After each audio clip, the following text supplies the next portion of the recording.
WB fans, don't sleep on what Triple H is doing, because what he is doing is quite remarkable. And I'm going to break it down here because WB is in a very interesting time right now. They are building towards Crown Jewel, Survivor Series, and then eventually the Royal Rumble. The Royal Rumble in January of 2024, it'll be hosted by St. Petersburg, Florida at Tropicana Field. And it's really the building block going into WrestleMania. And in recent years, in addition to WrestleMania, what they've realized with WrestleMania is they bring an economic impact on these cities for their bigger events, not their B-level shows like Payback and Fastlane or anything like that, but with their key marquee shows. Your WrestleManias, your SummerSlams, Money in the Bank, Royal Rumbles, Survivor Series, etc. And they have cities bid on them. Just recently, St. Petersburg revealed that they had spent $500,000 to secure the Royal Rumble in January 2024. And this continues a trend, right? It does. Because in February, they're going to host Elimination Chamber at the Octopus Stadium in Perth, Australia.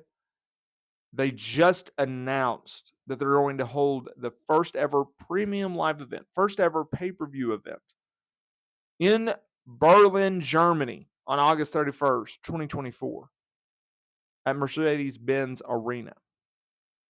Triple H has taken the idea of, well, we'll just run this city and we'll just run that city for these events. And it's like, no.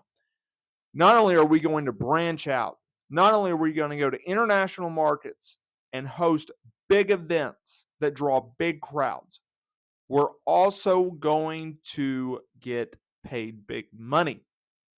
If you are able, every premium live event to get bidded on, that's extra revenue for the company. Now, how does this impact fans? It impacts fans in two different ways.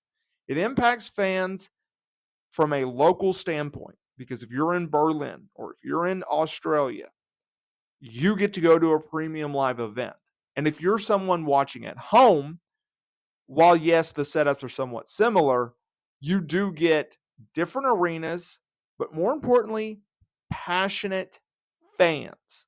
We all know of certain cities that are not necessarily the most passionate of fans, but if you go to a Chicago or a New York or a UK or post WrestleMania, where you have the most hardcore of hardcore fans, it brings out the products. What we learned with the pandemic was you need live crowds. You need them to be cheering.